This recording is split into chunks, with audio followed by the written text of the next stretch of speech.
Welcome to biology पाठशाला। आज की पाठशाला में हम ये जानने का प्रयास करेंगे। पहले तो हम स्ट्रक्चर बेस पर प्रोकैरियोट, यूकैरियोटिक एंड प्रोकैरियोटिक में ट्रांसक्रिप्शन की बात करेंगे। किसकी बात करेंगे? ट्रांसक्रिप्शन की बात करेंगे। लेकिन पाठशाला को स्टार्ट करने से पहले हम बच्चों को एक मोटिवेशन मैसेज देते हैं, और आज का मोटिवेशन मैसेज जो है वो ये है कि अगर हम किसी चीज की इमेजिनेशन करते हैं, ठीक, और उस इमेजिनेशन को एफर्ट्स देते हैं, प्रयास करते हैं, तो हमें जरूर रिजल्ट मिलता है। इस तरीके से बच्चों आप लोग प्रयास करते रहिए और आगे बढ़ते रहिए। अगर आज की पाठशाला के टॉपिक की बात करें, तो हमें सबसे पहले क्या पढ़ना है? हमें ये पढ़ना है प्रोकैरियोटिक या prokaryotes in prokaryotes transcription process. ठीक, कैसा? हमने उस दिन थ्योरी बेस में देखा था। ठीक, हमने क्या देखा था? उस दिन थ्योरी बेस में देखा था। आज हमें इसके स्ट्रक्चरल फॉर्म की बात करनी है। किसकी बात करनी है? स्ट्रक्चरल फॉर्म की बात करनी है। चलिए, हमने बताया था ये 3 टर्म्स में होता है। कैसा? इनिशिएशन, याद होगा अगर आप लोग को, initiation, elongation and termination. 3 types से इसका प्रोसेस होता था, इनिशिएशन, इलॉन्गेशन एंड टर्मिनेशन। ठीक, अब चलिए इसकी धीरे धीरे बात करते हैं। मान लीजिए, ठीक, आराम से समझने का प्रयास करेंगे।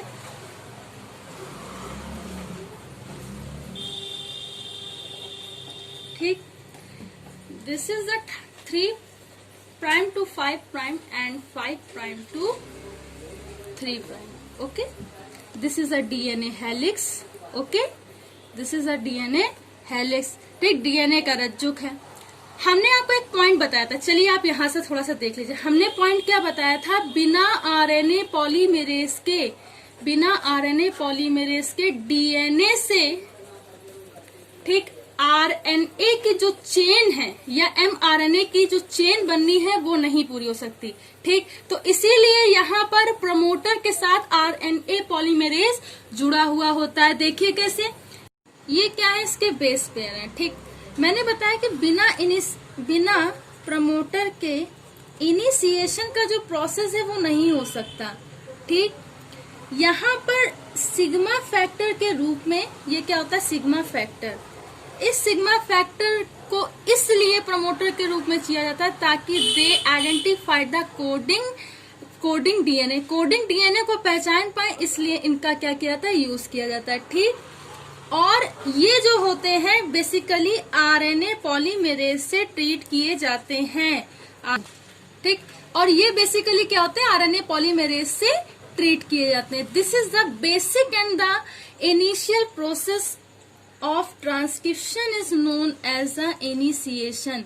ये इनिशिएशन होता है। तो बिना आरएनए पॉलीमेरेज के ये प्रोसेस जो है डीएनए टू एमआरएनए, ये चेंज नहीं हो सकता, तो आरएनए पॉलीमेरेज की जरूरत होती है। This is the first. अब सेकंड की बात करें, ठीक, इलॉन्गेशन का प्रोसेस क्या होगा कि ये जो डीएनए हेलिक्स है उसमें क्या होगा? थोड़ा से स्प्रीड होंगी, स्ट्रेच होंगी, और इलॉन्गेशन होगा, विस्तीर्ण होगा।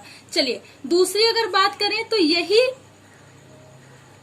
आराम से समझेंगे, कोई जल्दबाजी नहीं। ठीक है, ठीक, ये मान लीजिए,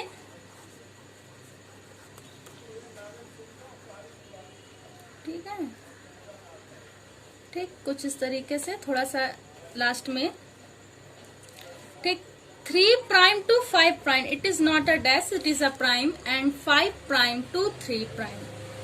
ठीक, ये जो होते हैं इसके बेस पेयर हैं, वी नो अबाउट दिस। ठीक, ये सारे बेस पेयर है, आपको ये मेंशन करना पड़ेगा। ठीक, ये जो होता है बेसिकली, ठीक, यहाँ पे क्या होता है? डीएनए का एक हेलिकल या एक जो फ्रेगमेंट होता है उसमें क्या होता है? इलॉन्गेशन होता है, वो क्या होता है? स्प्लिट स्ट्रेच हो जाता है। ठीक, यहाँ पे क्या होता है? टर्मिनेटर की वजह से टर्मिनेटर की वजह से क्या होता है कि ये जो डीएनए हेलिकल होते हैं वो विस्तीरीकरण हो जाता है, उसका इलॉन्गेशन हो जाता है, ठीक है। और ये जो प्रोसेस होता है बेसिकली कैसा होता है, इलॉन्गेशन का प्रोसेस होता है, इलॉन्गेशन का प्रोसेस होता है, ठीक।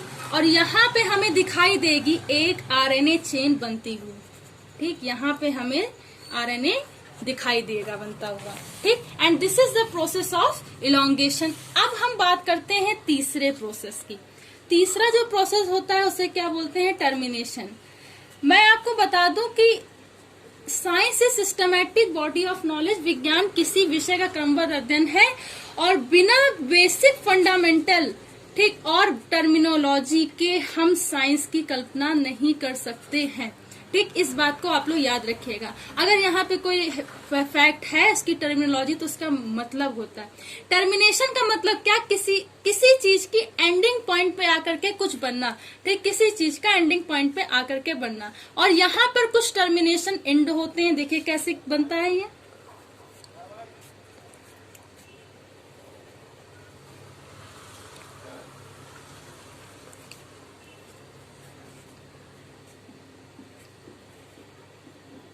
ठीक। और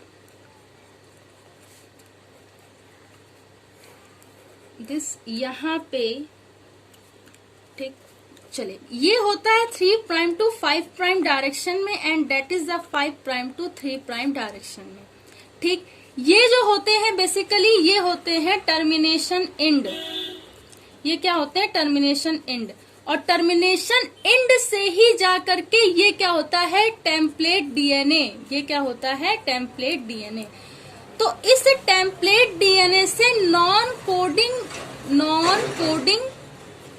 ठीक, डीएनए को क्या किया जाता है, अलग किया जाता है। जब इस नॉन कोडिंग डीएनए को हम लोग अलग कर देते हैं तो हमें एक एमआरएनए की चेन प्राप्त होती है, ठीक। हमें एक आरएनए की चेन प्राप्त होती है, उससे क्या करते हैं, साइटोप्लाज्म में वो क्या हो जाती है, ट्रांसफर हो जाती है, साइटोप्लाज्म में क्या हो जाती है, ट्रांसफर हो जाती है। That process and that brief process is known as the transcription during by the initiation, elongation and termination, ठीक। एक बार ये व्यू भी देख लो, ठीक। तो इस तरीके से कुछ क्या होता है, ये बेसिकली ये इनिशिएशन, इलॉन्गेशन, टर्मिनेशन के बाद हमें क्या मिलता है, हमें प्रोसेस क्या मिलता है कि डीएनए से हमें क्या मिल रहा है, एमआरएनए, ठीक, एमआरएनए। ये क्यों ट्रांसक्रिप्शन करा रहे हैं, ना वो ट्रांसक्रिप्शन, इसलिए क्योंकि अभी हमें क्या चाहिए, हमें प्रोटीन सिंथेसिस का प्रोसेस चाहिए और प्रोटीन सिंथेसिस यानी कि हमें अभी ट्रांसलेशन भी देखना है, तो इसलिए एमआरएनए भी जरूरी है। यानी कि हमें जो पूरा प्रोसेस पढ़ना है सेंट्रल डॉगमा का प्रोसेस पढ़ना है, अगर हम कहें तो ये गलत नहीं होगा, ठीक।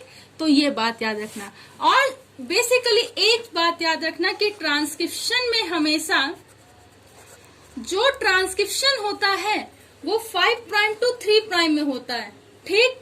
जो सिंथेसिस होती है, प्रोटीन सिंथेसिस होती है, या इसमें इस डीएनए से आरएनए के लिए जो सिंथेसिस होती है वो भी 5 प्राइम टू 3 प्राइम डायरेक्शन में होती है। इस बात को आप लोग याद रखोगे, ठीक, ये आपको याद रखना है। अब अगर हम बात करें ट्रांसक्रिप्शन प्रोसेस इन यूकैरियोट, तो देखो बेसिक चीजें तो आपको ट्रांसक्रिप्शन के बारे में बतानी पड़ेंगी, ठीक।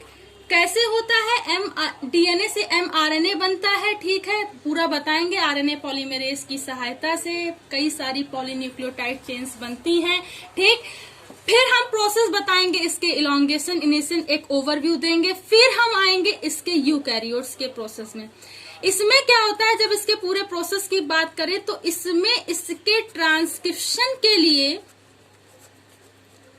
बेसिकली 3 प्रकार के आरएनए पॉलीमरेज होते हैं। अब किसी बच्चे को इसमें दिक्कत नहीं आनी चाहिए कि आरएनए पॉलीमरेज ही क्यों, why the RNA polymerase is important for the DNA transcription, क्यों? क्योंकि बिना आरएनए पॉलीमरेज के, बिना डीएनए से एमआरएनए नहीं बन सकता है। किसी भी एंजाइम से हम ट्रीट नहीं कर सकते हैं। ठीक, आरएनए पॉलीमरेज ही डीएनए से एमआरएनए बनाता है। ठीक, ये बात याद रखना, आपके एमसीक्यू या पीवाईक्यूज में भी काम आएगा। ठीक, अगर हम बात करें तो देखिए, ट्रांसक्रिप्शन के प्रोसेस में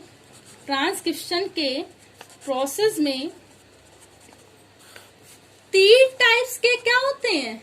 आरएनए पॉलीमरेज होते हैं, आरएनए पॉलीमरेज होते हैं। चलिए पूरा लिख दे रहे हैं। ठीक, देखिए, पहला जो आरएनए पॉलीमरेज फर्स्ट जो होता है वो क्या करता है? आरआरएनए का सिंथेसिस करता है। आरआरएनए का सिंथेसिस करता है। ठीक, आरआरएनए का सिंथेसिस करेगा। ठीक है, राइबोसोमल आरएनए का सिंथेसिस कौन करता है? RNA polymerase first. उसके बाद अगर हम बात करें आरएनए पॉलीमरेज सेकेंड की, तो ये क्या करता है? जितने कोडिंग डीएनए है उनका क्या करता है? सिंथेसिस करता है। सिंथेसिस करता है। ठीक, आरएनए पॉलीमरेज थर्ड क्या करता है? आरएनए पॉलीमरेज थर्ड क्या करता है? यह नॉन कोडिंग या टीआरएनए, नॉन कोडिंग डीएनए या टीआरएनए का क्या करता है? सिंथेसिस करता है। तो ये क्या करता है? नॉन कोडिंग डीएनए या टीआरएनए का सिंथेसिस करता है। ठीक, फिर और इसका प्रोसेस देखिए, आरएनए पॉलीमरेज सेकेंड जो होता है, आरएनए पॉलीमरेज सेकेंड ये एंजाइम होता है जो टीआरएनए के सिंथेसिस के साथ साथ एमआरएनए की पूर्ववर्ती चेन होती है जिसे हेट्रोजीनस आरएनए का भी सिंथेसिस करता है। सिंथेसिस करता है, या एचएनआरएनए बोल दे तो इसका भी क्या करता है? सिंथेसिस करता है। उसके बाद बात करें, जब इन सब का सिंथेसिस करता है तो जो आरएनए पॉलीमरेज होगा, ठीक, आरएनए पॉलीमरेज क्या करता है? डीएनए या टेम्पलेट डीएनए, ऐसे ही बोल सकते हैं, टेम्पलेट डीएनए से नॉन कोडिंग ठीक डीएनए को अलग कर देता है। क्या कर देता है? अलग कर देता है, तथा एमआरएनए की चेन को अलग कर देता है। क्या कर देता है? अलग कर देता है। ठीक, जो ये अलग करता है उसे क्या बोलते हैं? टर्मिनेटर। ठीक, जो इस एमआरएनए की चेन को अलग करते हैं उसे बोलते हैं टर्मिनेटर, और इस प्रोसेस को बोलते हैं टर्मिनेशन। इस प्रोसेस को क्या बोलते हैं? टर्मिनेशन। ये जिस साइड पर होता है उसे बोलते हैं टर्मिनेशन साइट।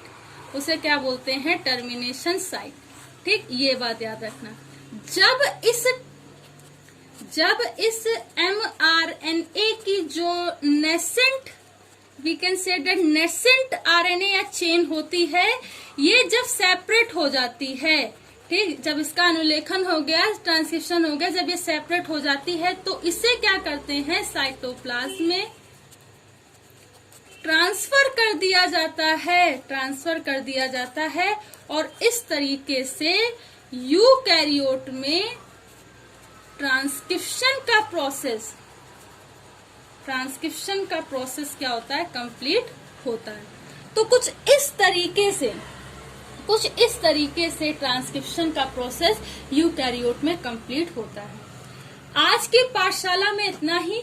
कल के पाठशाला में हम यूकैरियोट के ट्रांसक्रिप्शन प्रोसेस को स्ट्रक्चरल बेसिस पर देखेंगे कि कैसे उसकी सिंपलिसिंग होती है, ठीक कैसे, और उसको डीप समझने का प्रयास करेंगे। और अगर आज की पाठशाला बच्चों आपको समझ में आई हो तो इसे ज्यादा से ज्यादा बच्चों तक शेयर कीजिए, लाइक कीजिए, सब्सक्राइब कीजिए। प्रणाम।